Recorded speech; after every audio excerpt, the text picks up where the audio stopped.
nicotine is heat, sweat running down my face. I need a cool, cool, cool one. I need something to drink.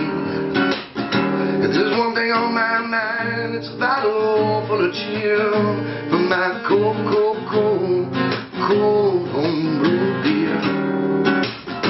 My cool homebrew beer.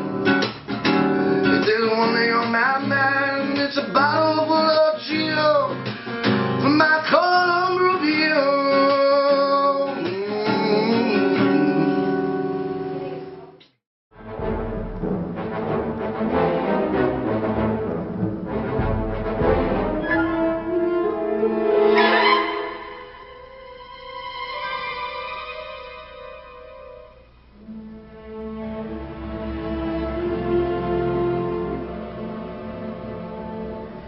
I was looking for the best beer in the world.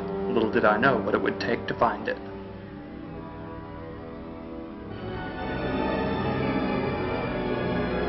My question was answered. Where can you find some of the best beer in the world? Right here in Houston.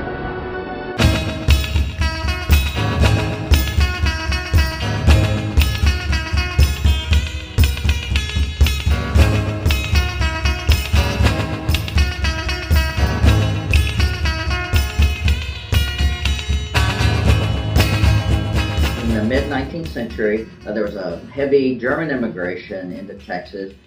It was also had a big influence here in Houston. So you had several, small professional brewers who were these German immigrants. A lot of them with these, incredible, immigrant stories where, they came to this country as, young men, kind of on their own and made their way in the world. They really, kind of created a foundation. Population obviously grew very quickly, and by the turn of the century, it had become a very industrial process. Adolphus Busch, from Anheuser-Busch, opened a brewery in Houston in the 1890s, and it was making a lot of beer. These weren't Budweisers, but they were, owned by Adolphus Busch. A lot of these early home brewers were the ones who started the brew pubs in the 90s, and they made great beer. They didn't. Their businesses may not have worked out for various reasons, but they were making great beer. Houston's beer culture, I think, originated from the fact that because the only game in town for a long time was Bud Miller Coors, the people who were interested in beer culture, the people who paid attention to beer culture, had to figure out where the good beer was. For us, our homebrew culture was a passion for people who wanted to make beer you couldn't get here. We learned a lot about beer. We worked hard to find out a lot about beer. But that was because Houston didn't really have the beer culture. And I think that factors into the whole equation about why brew pubs didn't do well in Houston. They were opened by and in general staffed by the people who knew about beer. But everybody else in Houston didn't really know about it. To them it was just another restaurant that made their own beer. What about that? Did they make Bud Light? I don't think so. When they first started legalizing brew pubs, you would have thought, well, it's all going to be all brew pubs. No, breweries are making the most money in Houston and are being the most successful in Houston. So that provides us with a good base to start really bringing up beer culture. And of course, places like having the Flying Saucer, the Ginger Man, all the multi-tap bars, those help elevate beer culture as well. Things like Houston Beer Week, all of these things factor into having an improved beer awareness and improved beer culture. And now you've got things like the Den on the U of H campus where they've got craft beer on tap, where that wouldn't have happened back in the 1990s. Nobody would have done that. Starting up a brewery can be pretty capital intensive, and one way to bring in a little extra revenue for these startup breweries would be if they could sell a limited amount of beer on site during tours. You've probably been to a winery, you taste it and go, oh, I really like that one, I'll take 2 bottles to go. You can't do that at a Texas brewery. I think St. Arnold gets huge credit for building beer culture in Houston because they did word of mouth for a long time. The ultimate guerrilla marketing campaign. I tell two friends, they tell two friends, and so on and so on. And doing things like the pub crawls where they couldn't say where the places were. That was state law. They couldn't do that. They couldn't say our beer's going to be here. They had to say, oh, it's at the corner of Dunstan and Kelvin in the village. Okay, you had to figure out which pub it was. It's been interesting to note that a lot of states homebrewing is still illegal. I believe that just recently in Alabama, a store got shut down because they were basically a beer store that was going to sell homebrewing supplies. Well, the state alcohol folks showed up and shut them down. They basically said, we're confiscating all this stuff. You can't do that, because homebrewing is illegal. And in fact, when the DeFalco's was open initially, homebrewing was still illegal in the state of Texas. When homebrewing first started, it was kind of a function of, these guys couldn't get the kinds of beers they wanted at the store. That's not the case anymore. People are now doing it just because they like the feel of making something and sharing it with their friends. And so, yeah, the homebrewing has had a huge role, and it's gratifying to see that, as we have more choices, that hasn't gone away, but in fact it seems to be growing again. You buy malt at DeFalco's, outside of whose back door we are. You soak it in hot water for about an hour.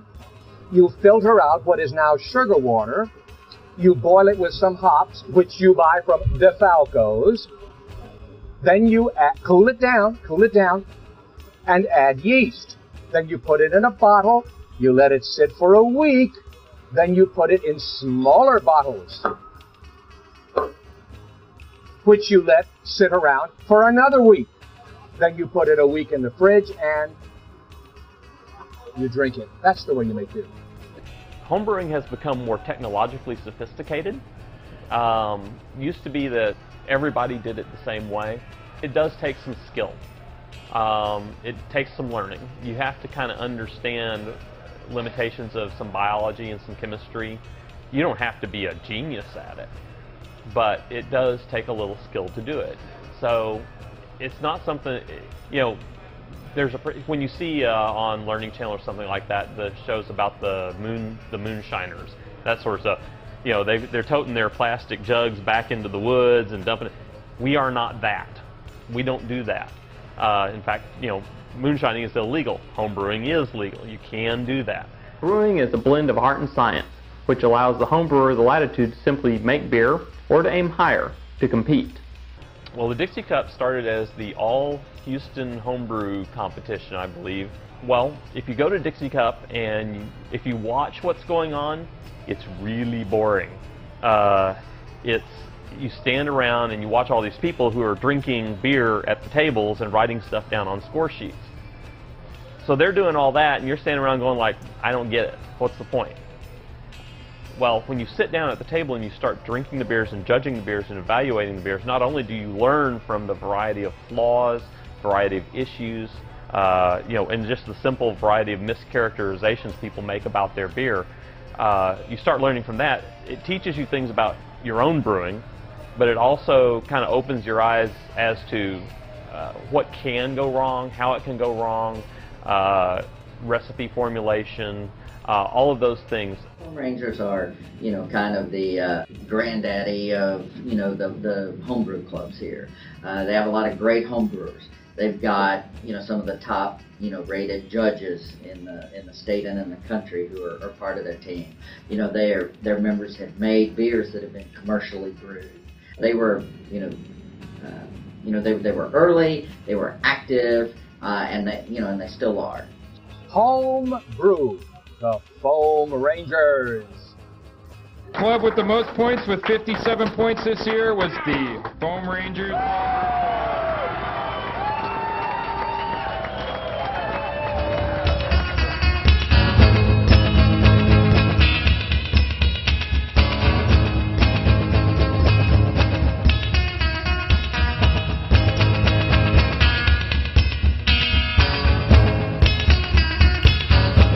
Look at food. You know, people want locally sourced foods. They want finer foods. Even in the recession, they were willing to pay a little bit more for, you know, something that, you know, was more flavorful, that they knew how it was made, they knew the people who were making it. And, you know, I think all that kind of plays together. Plus, you have some great breweries out there who are, you know, meeting that demand and making really good beer. It's hard to have a bad time when you're sharing beer with people. The optimist in me says that we'll just keep getting better. Once beer culture takes hold, it's hard for it to go away. You build the beer culture, and Houston understood about good beer in a small circle of people, but now as a whole the city is starting to really get it. And it helps that we have people who come in from out of state and their first question is like, so what's the local beer? And thankfully we can say, we have a local beer. There's a strong culture here, and it's growing, and it's you know, it's going to be exciting. My cool homebrew